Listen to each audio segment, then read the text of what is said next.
이강, 그 다음에 흥황은 고종의 형입니다. 고종의 형과 고종형의 부인, 요 4명 합쳐서 8명을 왕공족으로 포함을 시켜서 이분들에게 1년에 150만 원씩을 제공을 했습니다. 나중에 1927년에 가면은 왕공족의 범위를 조금 뭐 늘리긴 늘립니다만은 요 8명을 위해서 150만 원이라는 어마어마한 돈을 제공을 합니다. 이 150만 원을 요즘 화폐 가치로 환산하면 약 300억 원 정도. 8명에게 300억 원. 한일병합조약 제3조에 일본국 황제폐하는 한국 황제폐하, 태왕제폐하, 황태자전하 및 그 후비 및 후예를 각기 지위에 상응하는 존칭 위엄 및 명예를 향유케 하고 이를 유지하며 충분한 세비를 공급할 것을 약조한다 라고 약속을 하고 나라가 망할 때까지 그 약속을 지켰습니다. 그래서 1900 한일 합방서부터 1920년까지는 연간 150만 원씩을 제공을 했고 1921년부터 1945년 나라가 망할 때까지는 물가 인상을 감안해 가지고 연간 180만 원씩을 제공을 했습니다. 일본 총리 1년 연봉에 약 120배 되는 돈을 매년 이 돈 가지고 고종과 순종은 아주 안락하게 정말로 해피하게 살았죠. 1911년부터 1913년까지 조선총독부가 조선을 통치하는 데 필요한 예산이 연간 약 5,047만 원이었는데 그 중에 총독부 전체 예산의 3.3%가 이 8명의 왕공족의 생활을 위해서 투입이 됐습니다. 이러다 보니까 이제 이 왕공족이 너무나 엄청난 부자가 돼가지고 기존의 대한제국 때 가지고 있던 그 땅과 이런 재산들 거기다가 일본이 주는 세비 이걸 받아가지고 정말 상상할 수도 없을 만큼의 부자가 됐습니다. 이 조선 왕공족을 관리하기 위해서 이왕직이라는 부서를 만들었는데 이 이왕직이 관리한 전답 이 토지와 농토가 한반도 전체 논면적의 5%에 해당하는 넓이였다. 그러니 이 왕공족이 얼마나 부자였는지 여러분들 상상을 한번 해보십시오. 다시 말씀드리면 일본은 고종순종을 돈으로 구워 삶은 겁니다. 자, 그러면 왕족들만 구워 삶으면은 제대로 나라가 통치가 될 수 있을까요? 대신들도 구워 삶았습니다. 대신들만 구워 삶았습니까? 아닙니다. 그 당시에 이 조선의 상당 부분을 차지하고 있던 유림이라고 하는 주자 성리학자들까지 다 구워 삶았습니다. 그 사람들만 구워 삶았으면 될까요? 백성들도 다 구워 삶았습니다. 이런 역사적 그 명백한 증거들이 있음에도 불구하고 학자들이 이런 부분에 대해서는 아무도 얘기를 안 하니까 우리 국민들이 왜 망했대? 일본이 그 간악하게 뭐 압력을 넣어가지고 할 수 없이 뺏긴 거 아니야? 천만의 말씀입니다. 증거를 오늘 제가 보여드리도록 하겠습니다. 요게 그 왕공족에 속하는 영친왕 그 다음에 그 영친왕의 그 배다른 그 이종들인 이건 이우 이런 사람들인데 이 사람들 전부 이 조선의 그 왕족들은 일본 육군사관학교를 들어가서 장교가 되고 일본 육군대학을 나와가지고 아주 고급 장교가 됩니다. 이 영친왕 이유는 육군사관학교를 졸업하고 일본 육군대학을 나와서 일본 육군 중장 별 3개까지 올랐습니다.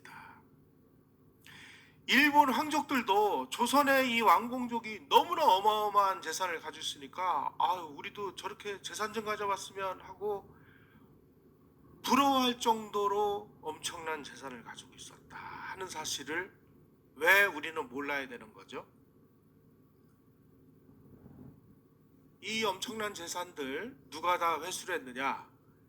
이승만 대통령이 대한민국을 건국한 이후에 이 왕족들 가지고 있던 재산 다 그 국가 재산으로 압류했습니다.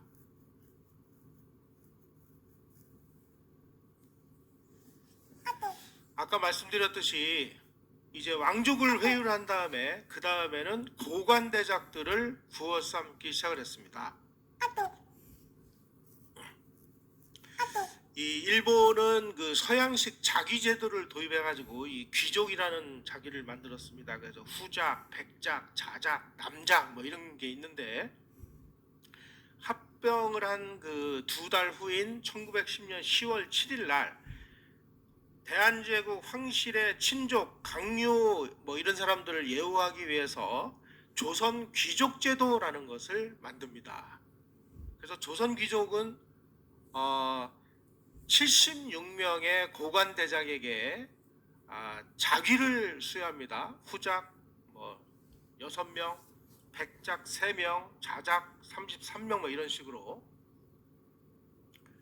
자작이 22명, 남작 45명을 내리고 이 사람들에게는 귀족에 해당하는 만큼의 예우를 하는데 예우가 뭐냐면은 은사금이라고 그래서 말하자면 이제 은퇴할 때 주는 자금을 줍니다. 그리고 병합을 한 다음에 실제로 그 귀족에 임명된 사람은 68명이었습니다. 그럼 76명 임명을 했는데 68명만 실제로 자기를 받았어요. 그 6명은 자기를 양심이 있는지 뭔지 반납을 합니다. 그래서 윤영구, 홍순영, 한규설, 유길준, 민영달, 조경호 이 6명은 나라를 팔아먹은 대가로 내가 이 귀족 자기를 받을 수 없다. 거부를 해서 이 사람들은 귀족에서 이제 제외가 됐고 2명은 또 이제 자결을 합니다. 김석진이라는 사람은 자기를 받은 다음에 자살을 했기 때문에 이 사람도 이제 무효가 됐고 조정구라는 사람은 자살을 했는데 살아나가지고 그 은둔하는 바람에 이분도 이제 면제가 돼가지고 68명에게 귀족 자기를 줬습니다. 귀족 자기만 준 게 아니고요. 자기를 받으면 그 자기에 해당하는 만큼의 돈을 주는데 그 돈이 얼마였느냐? 여러분 놀라지 마십시오. 가장 많은 은사금을 받은 사람이 누구냐? 흥선대원군의 장남, 그러니까 고종의 친형 이재면이라는 사람인데 이 이재면이가 한일 병합조약 때 자기가 참가를 한 대가로 83만 엔의 은사금을 받았습니다. 83만 엔을 요즘 우리 하나로 따지면 얼마냐? 166억 원. 고종의 형에게 166억 원을 갖다 안긴 겁니다. 그 다음에 그 이재면의 아들이 있어요. 이준용. 이 사람은 16만 3천 엔, 우리 돈으로 치면 32억 6천만 원. 그래가지고 요 이재면의 이 부자는 합쳐서 166억 더하기 32억이니까 거의 200억 원 가까운 은사금을 일본 정부로부터 받고 안락하게 36년 동안을 아주 해피하게 살았습니다. 이게 총 한 방 안 쏘고 나라가 일본에게 넘어간 진짜 이유입니다. 이게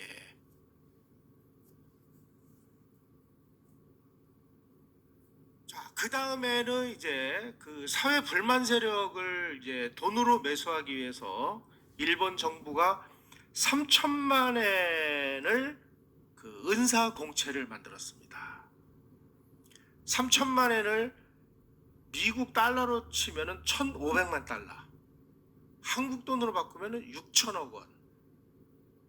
이 6천억 원을 어디다가 썼느냐? 이 저항을 할 만한 사람들, 그리고 조선 백성들에게 환심을 사기 위해서 6천억 원을 썼습니다. 미국이 필리핀을 스페인으로부터 뺏었습니다. 이 그 미국과 스페인 전쟁에서 승리를 한 다음에. 그런데 스페인을 그 뭐 무력으로 타도한 게 아니라 필리핀을 우리가 가질 테니까 너희들 포기하는 조건으로 우리가 돈을 주겠다. 준 게 2천만 달러를 줬습니다. 미국이 스페인에게 필리핀을 점유하는 대가로 준 돈이 2천만 달러인데 일본은 대한제국을 합병한 다음에 백성들과 이 사회 불만 세력을 구워 삶기 위해서 미국이 스페인한테 준 돈의 4분의 3, 1,500만 달러를 풀었습니다. 미국이 스페인한테 준 돈은 스페인 정부 주머니로 다 들어갔는데 일본이 푼 3천만 엔 돈은 대한제국 백성들에게 돌아갔다. 이 사실을 아셔야 됩니다. 왜 그 당시에 한국 사람들이 저항을 안 했는지를 오늘 우리가 확실히 아셔야 우리가 이렇게 해서 이런 식으로 나라가 넘어갔구나 하는 거에 대한 확실한 인식을 가지실 수 있을 겁니다. 자, 그러면은 이 3천만 엔을 어디다 썼을까요? 우선 첫째로 아까 말씀드렸듯이 병합에 협조한 조선 귀족들, 한국 관리들, 공무원들에게 은사금으로 줬습니다. 그 다음에 두 번째로는 그 당시에 이 주자성리학자들, 말하자면 이제 이 유생들이죠. 이 사람들이 혹시라도 저항을 할까봐 덕망 있고 나이 든 양반 유생들 3,150명에게 은사금을 뿌렸습니다. 뿐만 아니라 모범이 되는 효자, 절부 3,290명에게 은사금을 나눠줬고 또 혼자 사는 그 가난한 호라비, 과부, 고아, 독신 7902명에게도 은사금을 나눠줬습니다. 그래도 돈이 남았어요. 그 남은 돈은 흉년이 들 때 백성들 밥 먹이기 위한 돈으로 가지고 있다가 흉년이 들면 그 돈으로 굶는 사람들 밥을 먹였습니다.